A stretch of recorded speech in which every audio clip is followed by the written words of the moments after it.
गीता में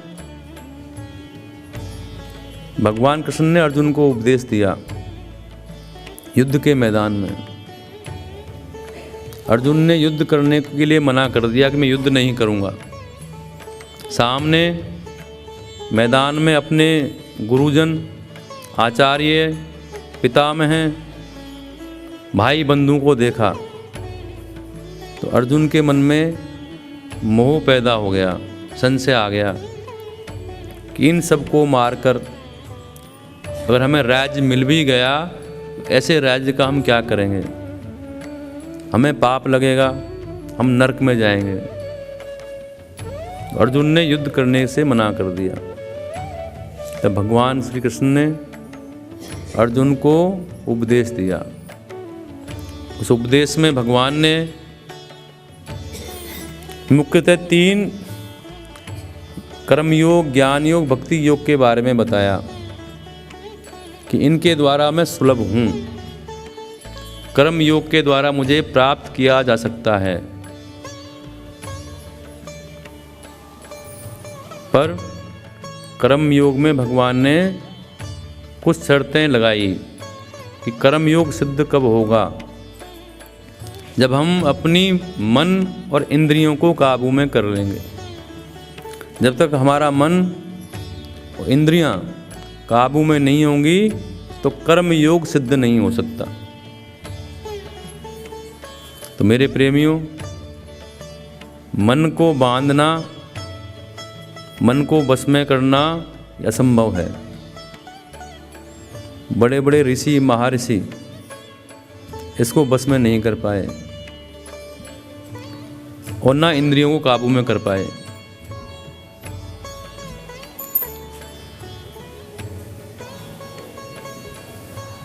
क्योंकि इंद्रियों से के प्रति मोह से मनुष्य में आसक्ति का जन्म होता है और आसक्ति से इच्छाओं का जन्म होता है और इच्छाओं की अभिवृद्धि से हम पाप कर्म करने लग जाते हैं।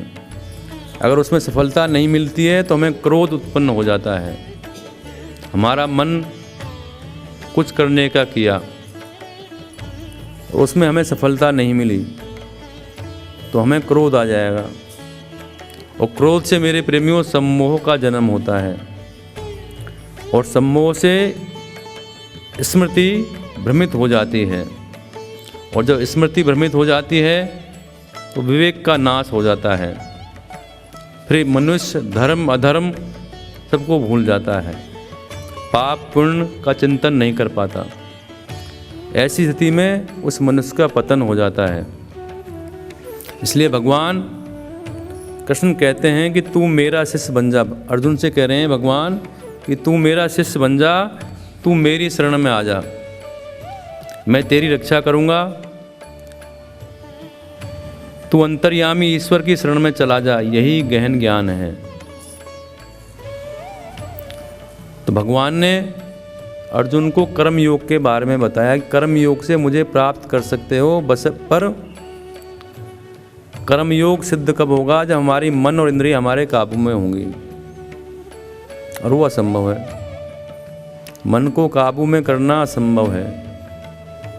मन की गति विद्युत की गति से भी तीव्र है। हमारा मन 1 सेकंड में कहीं पहुंच सकता है। हम यहाँ बैठे हैं, 1 सेकंड में हम अमेरिका पहुंच सकते हैं। हम कुछ भी कर रहे हैं, मन कहीं और है, दिमाग कहीं और है, क्योंकि मन इंद्रियों को नचाता है, हमारी बुद्धि को स्थिर नहीं रहने देता। तो जड़ है मन। मन इंद्रियों को आदेश करता है, मन बुद्धि को आदेश देता है और बुद्धि इंद्रियों को, इंद्रियां वो कर्म करवाती हैं। तो मन से हम अच्छा भी कर सकते हैं और बुरा भी कर सकते हैं। तो मन को बांधने की ज़रूरत नहीं है, वो बंधेगा नहीं, पर मन को डाइवर्ट घुमाया जा सकता है। वो बुरी ओर जा रहा है तो उसको अच्छी ओर ले जाने का प्रयास करें। मन का कार्य है काम करना, चिंतन करना, सोचना, दौड़ना, वो रुकेगा नहीं, पर गलत दिशा से हटाकर उसे अच्छी दिशा में लगा सकते हैं। तो अर्जुन ने भगवान को बोला कि ये तो बहुत मुश्किल कार्य है कर्मयोग। तो भगवान ने भक्ति योग के बारे में बताया। भगवान कहते हैं कि जो व्यक्ति मेरी शरण होकर संपूर्ण कर्मों का मुझ में अर्पण करके मुझ सगुण रूप परमेश्वर को ही अनन्य भक्ति योग से निरंतर चिंतन करते हुए भजते हैं, अर्जुन मुझ में चित्त लगाने वाले उन प्रेमी भक्तों को मैं शीघ्र ही मृत्यु रूपी समुद्र से उद्धार कर देता हूँ। पर कब? कि नित्य चिंतन होना चाहिए। भक्ति में एक क्षण के लिए भी भगवान का विस्मरण नहीं होना चाहिए, ऐसा भगवान कहते हैं। उनको मैं सुलभ हूँ। अब विचार कीजिए मेरे प्रेमियों कि आप कितना भगवान का चिंतन कर पाते हैं। भगवान तो कहते हैं कि एक क्षण भी मेरी विस्मृति नहीं हो, तब मैं सुलभ हूँ। पर हमें तो भगवान का चिंतन कभी कभी 24 घंटे में 2, 5, 10 मिनट ही कर पाते हैं। और भगवान कहते हैं कि एक सेकंड भी मुझे नहीं भूले मनुष्य, तब मैं प्राप्त होता हूँ। अंता मति सा गति। जिंदगी भर आपने भगवान का भजन किया, भगवान की सेवा की, तो अंतिम समय में प्राण निकलते वक्त अगर आपका चिंतन भगवान से हटकर कहीं और चला गया तो आपकी भक्ति निष्फल हो गई। अब विचार कीजिए, ऐसी भक्ति आप कर सकते हैं? वो भी संभव नहीं है। जड़ भरत जैसे महापुरुष भी अंतिम समय में मृग का चिंतन किया, पशु योनि में आना पड़ा। तो आप और हम कहाँ कर सकते हैं? तो अर्जुन ने उसके लिए भी मना कर दिया कि भगवान ये भी बहुत मुश्किल है। फिर भगवान ने ज्ञान योग की शिक्षा दी, उपदेश दिया कि मैं ज्ञानियों को सुलभ हूँ। ज्ञानी जन जो हैं उनको मैं प्राप्त होता हूँ।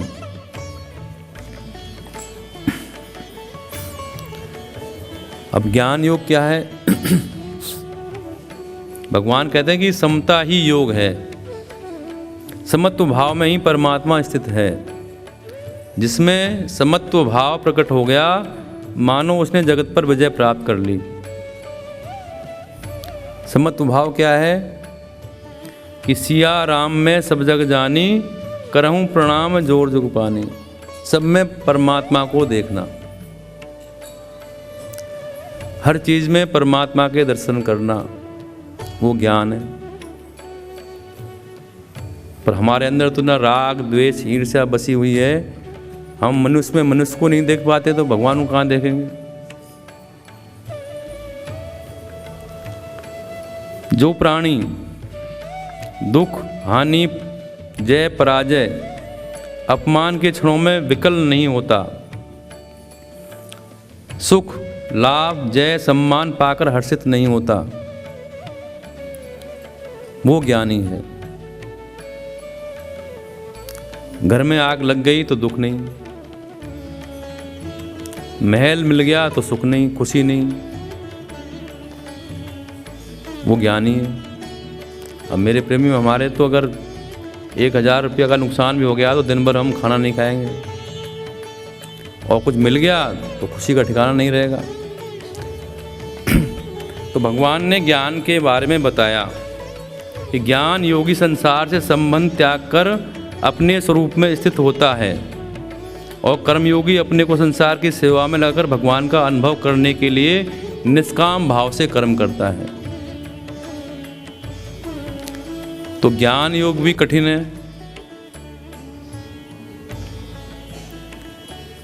अर्जुन ने ज्ञान योग के लिए भी मना कर दिया कि भगवान ये भी संभव नहीं है। तब भगवान ने 18वें अध्याय में शरणागति का उपदेश दिया कि सर्वधर्मान परित्यज्य मामेकम शरणम व्रज अहम त्वाम सर्वपापेभ्यो मोक्षयिष्यामि मा शुचः।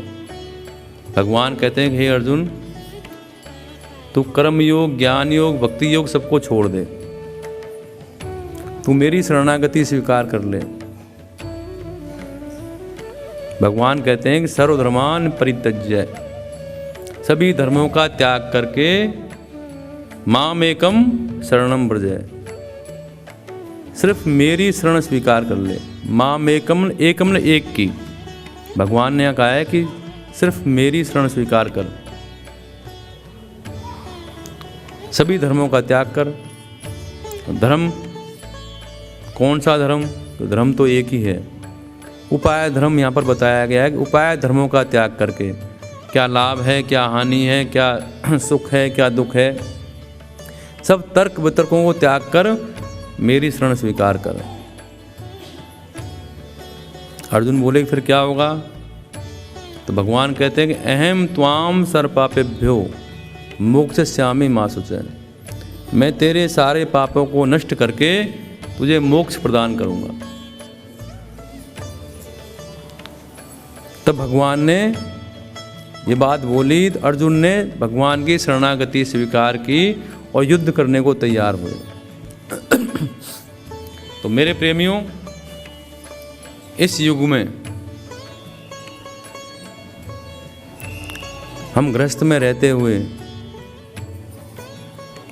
बहुत ज़्यादा ज्ञान भक्ति कर्म नहीं कर पाते हैं, तो भगवान ने हमारे लिए सबसे सरल साधन बताया शरणागति का, कि आप कुछ भी नहीं कर पाओ तो भगवान कहते हैं कि मेरी शरणागति स्वीकार कर लो, मैं तुम्हारे सारे पापों को नष्ट करके तुम्हें मोक्ष प्रदान करूंगा। ऐसा भगवान का वाक्य है। तो हमारी परंपरा में जो 5वां संस्कार है शरणागति का है, जो महत्वपूर्ण है, उसमें जीव की भगवान के प्रति शरणागति करवाई जाती है और आचार्य गुरु उसके साक्षी होते हैं। गुरु का कार्य क्या है? साक्षी होना। जीव और ब्रह्म के बीच गुरु साक्षी का काम करता है, एक तरह से मान लो गारंटर का काम करता है, और भगवान से अपना संकल्प देता है कि ये जीव को मैंने आपका नाम दीक्षा दी है, नाम दिया है, यह जीव आपका नाम का स्मरण करेगा, गलत कार्य नहीं करेगा, इसे अपनी शरण में आप स्वीकार कीजिए। उस गुरु की साक्षी पर भगवान उस जीव को स्वीकार करते हैं। तो शरणागति सबसे सरल साधन हमारे आचार्यों ने बताया भगवान की प्राप्ति का। इसमें एक गुण विशेष है शरणागति में। भगवान कहते हैं कि शरणागत भक्त से कोई गलती त्रुटि पाप कर्म हो भी जाए मान लो, तो मैं उसे नहीं देखता।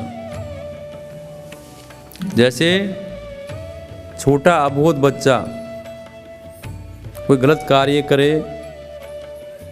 कपड़े खराब कर दे, थप्पड़ मार दे, तो माँ बाप उसको नहीं देखते, क्योंकि वो अबोध बच्चा है, उसको ज्ञान नहीं है।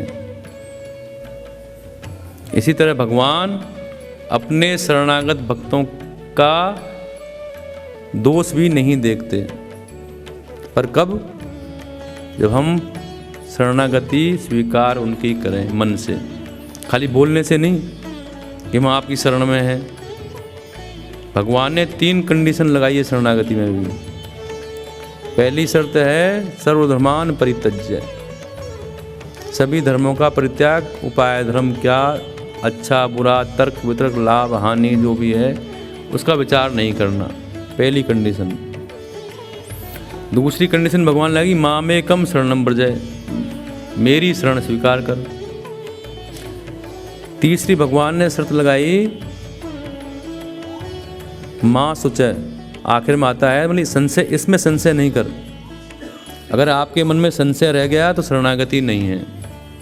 शरणागति स्वीकार करने के बाद भी अगर आपके मन में शोक, भय, दुख, चिंता है तो शरणागति नहीं है। शरणागति का अर्थ है पूर्ण समर्पण। जब हमने अपना सब कुछ भगवान को समर्पण कर दिया, मैं को हटा दिया, मैं हूँ ही नहीं, तो फिर चिंता होगी नहीं। जब तक मैं हूँ जब तक चिंता है, मेरा है जब तक चिंता है। जब मैं मेरा हमने भगवान को अर्पण कर दिया, फिर मेरे प्रेमियों दुख सुख है ही नहीं। क्यों, आप भी जानते हैं कि आप हिंदुस्तान में कोई घटना घट जाए तो आपको चिंता होगी, दुख होगा? नहीं होगा। आपके पड़ोस में कुछ हो जाए तो दुख होगा? हो सकता है कि 2 मिनट 5 मिनट के लिए हो जाए, नहीं होगा। घर में हो जाए तो आप सालों साल उस दुख से पीड़ित रहते हैं। पर तुम्हारा कुछ है ही नहीं, सब कुछ भगवान को अर्पण कर दिया, फिर तुम्हें चिंता क्यों, दुख क्यों, शोक भय क्यों?